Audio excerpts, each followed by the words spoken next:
Alright, so it looks as though this internal lever is being held in too high of a position because it is locking the lock lever up against this, which is acting kind of like a spring, and it's locking this way too high, which makes it so it's not even touching your count wheel.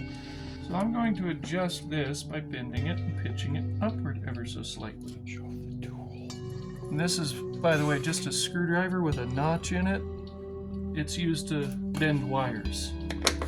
Now, we're going to let this spin, and I'm going to observe and slowly try and position this so that the rake, which is landing between the teeth, that's a good important detail to take note of.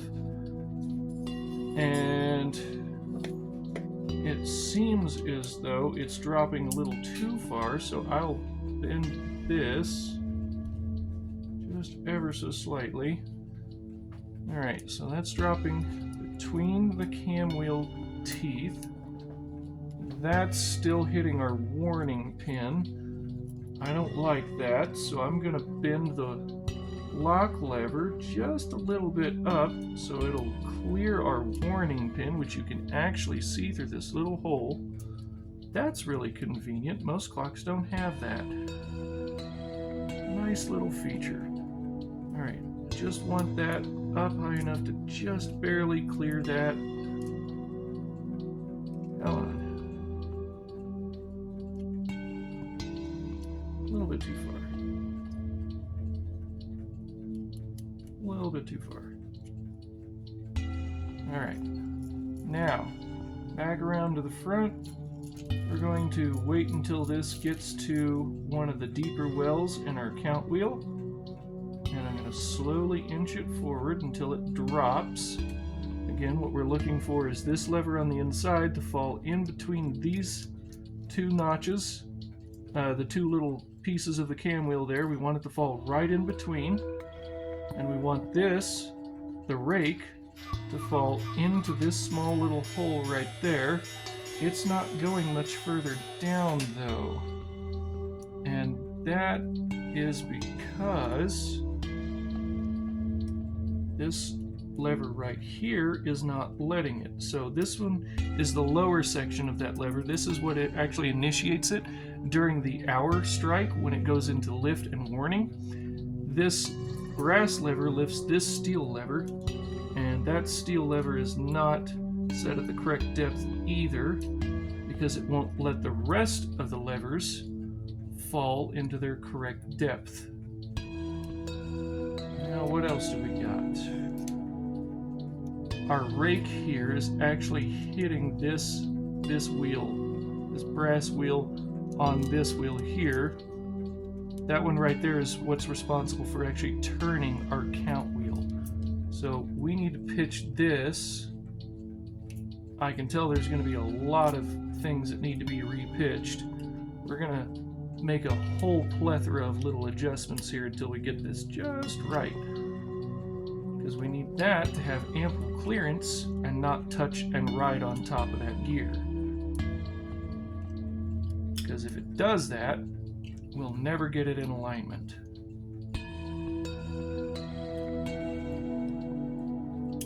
Now,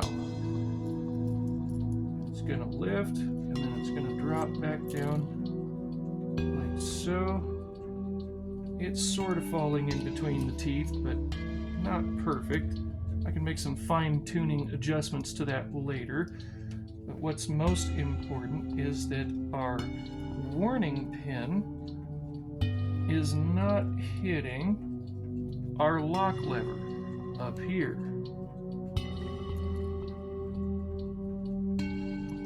Because I adjusted the depth on this, since it had a weird kink that went upward, changing the depth on that meant that it changed the depth on this. So now we'll pitch this so that it's far enough down to hit and lock on our warning pin. Alright, moment of truth. Gonna lift that and watch and see how it behaves.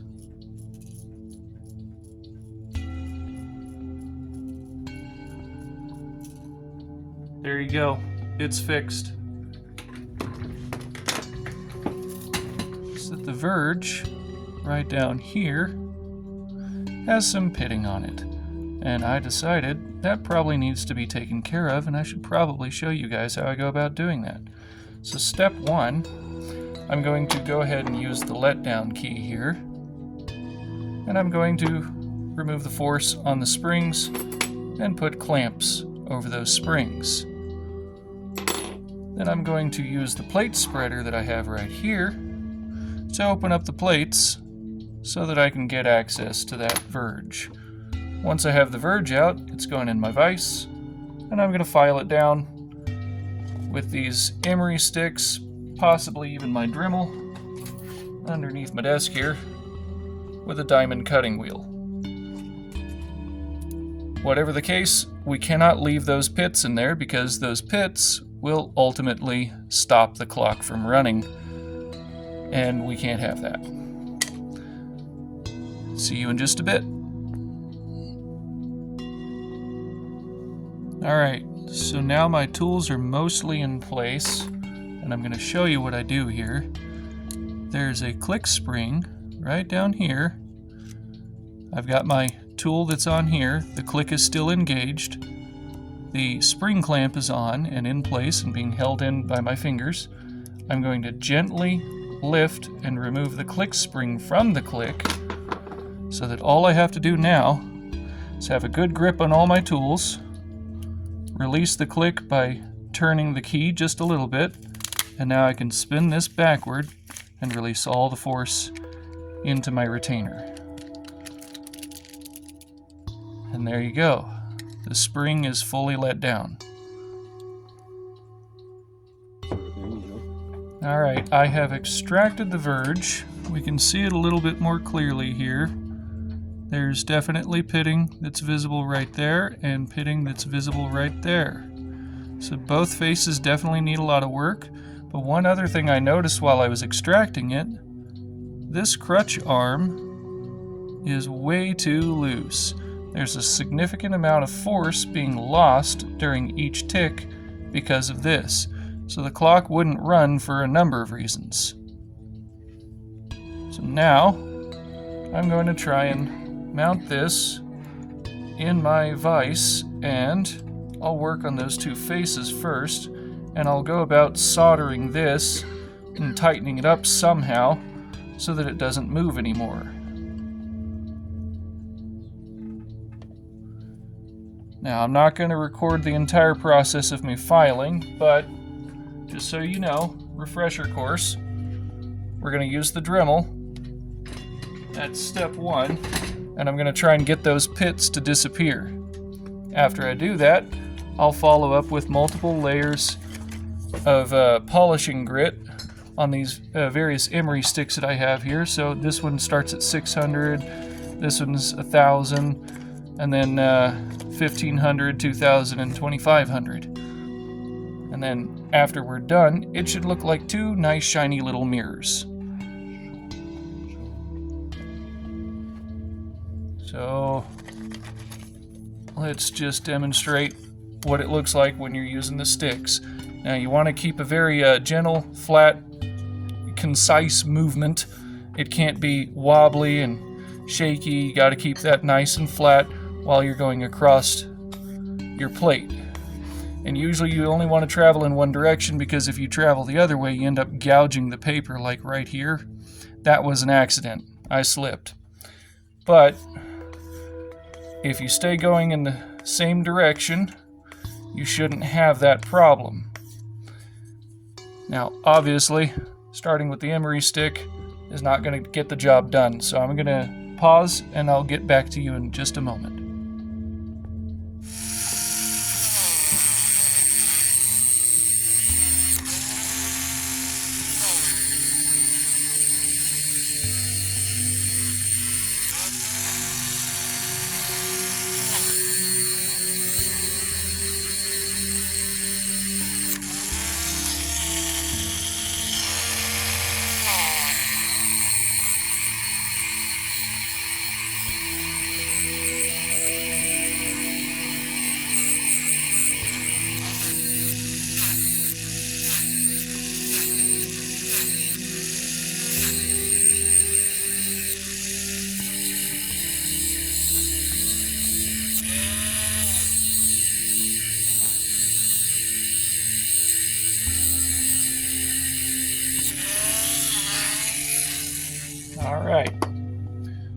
Now, some might be tempted to go ahead and stop there, but trust me, that is not good enough. Let's try and get this in focus.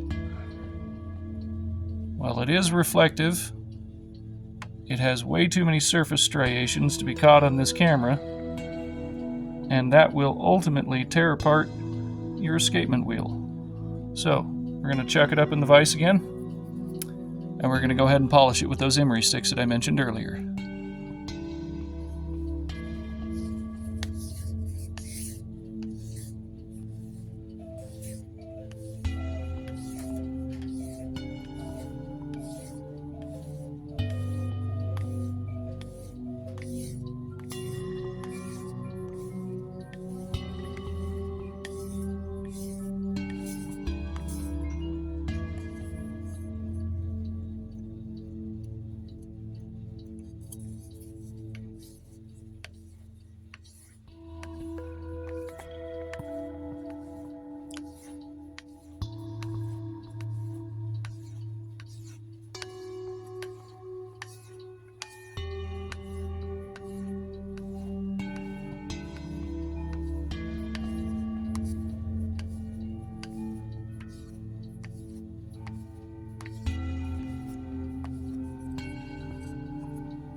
Alright, I've gone over it with all the emery sticks on just this one pallet face right here, and it seems to be pretty darn good. It may not be reflected very well, but you can make out a lot of details off of the surface of that because it is very mirror-like now. So, I'm now going to move on to the other face. I'm going to chuck it up ever so slightly differently. Probably use a vise tool, which I'm going to turn the camera now so you can see. This tool right here fits inside my vise and gives me a significantly more flush jaw to work with. And I'm going to chuck this up inside this so that I can do a flush surface work on that. I'll be right back. Alright, I've got the verge now set inside of my vise tool here, and it's just ever so slightly elevated above the surface of the vise, so I can still work on it, but this will prevent me from slipping and gouging and cutting my paper like I have in a couple of spots. That's not focusing. There we go. So I'm going to work on this now using the 600 grit, and I'm just going to go back and forth like this. And because it's set in this vise tool, that should prevent me from tearing the paper. And it seems to be doing a pretty good job. So I'm going to work on this for a little bit off camera, and I'll be back with you when I'm done. Alright, now we have worked on this other face of our verge, and it is looking pretty darn good. You can see reflections out of it fairly well, kind of like the other one. In fact, I kind of like this one better. But they're both pretty darn good now and very much passable. So, I don't think any further work is needed other than I want to secure this piece so it doesn't wobble as much. So I'm going to get to soldering that now, and I'll see you in a bit. Alright, I've got it chucked up in the vise here, and I'm going to place a tiny dab of flux right there. I guess that's not exactly tiny, but it'll work. I've got my torch on. Going to heat up the brass and the steel.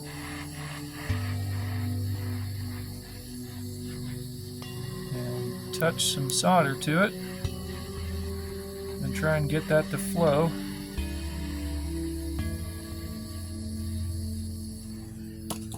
I may need just a little bit more flux in order to get it to bond adequately.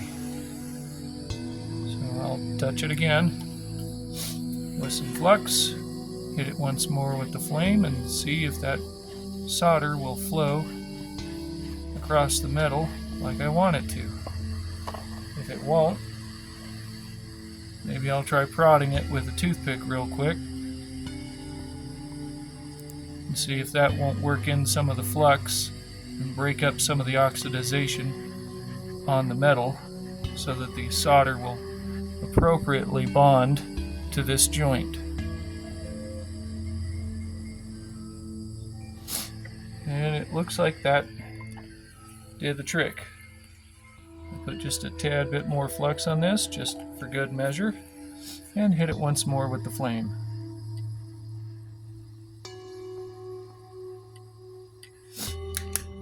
And I'm going to call that good.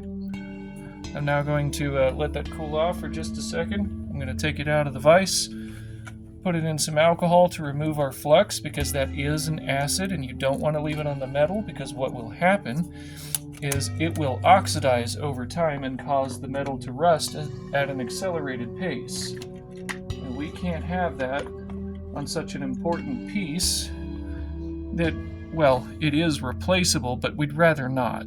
So, clean it as best you can and get all of the flux off. Alright, see you in a bit. Alright, so now here's our verge, completed. The crutch is solid, doesn't move anymore. Two faces have been polished, all of the flux has been cleaned off, and I think this is significantly better than it was. Alright, now all that's left to do is to just put it back in the clock, make sure that all of our wheels and things stayed synchronized, and put it on a test stand and see if it runs. See you in a bit. Alright, our verge is placed back inside the clock. Now all we have to do is wind these up and release the little clamps that we have here on the outside of the spring that's retaining all that force. So we have to first put our click springs back inside the groove on their little ratchet clicks before I can wind it up. There we go, that's that one. And come on now.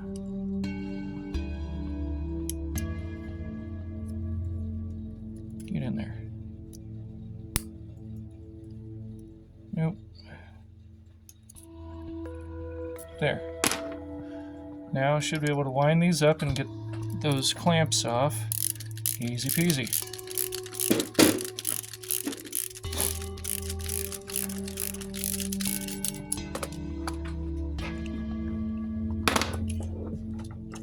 Now, rotate the clamp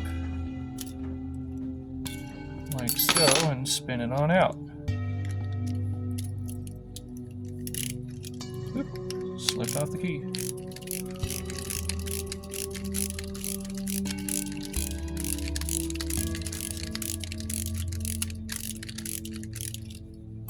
Alright. That one came off easier. There we go. Now all the force is back in the gear train where it belongs. You can see our verge is ticking back and forth kind of nicely. It's not perfect right now, so a few adjustments to the crutch arm will probably be needed in order to get it to stay running. Possibly a depth adjustment on these little riveted sections right here. You couldn't see through my finger. Let me try and poke at it with a tool. Yeah, can't really see that very well either. Change angles. Right here. This little riveted section allows you to set the depth on this so that you can push the verge closer or farther depending on the needs of your verge. For instance, if you replace it with a brand new one, you probably have to set it a little bit farther away from the wheel. If you just finished fixing one because it had deep pits and grooves cut in it, then you probably need to push it just a wee bit closer. So, I'll do that off camera. I'll put it on the stand, and then I'll show you the clock running. Alright. As we can see here, it is up, it is running, it is ticking nicely. It sounds relatively in beat, maybe just a tad bit off, but if it stays running, that's really all that I care about right now, because it's not in its case. And it will more than likely need a slight adjustment once it goes into its case. So fine-tuning of the crutch arm will be done later. Anyway, this concludes all of the work for this particular clock today. Thank you for watching.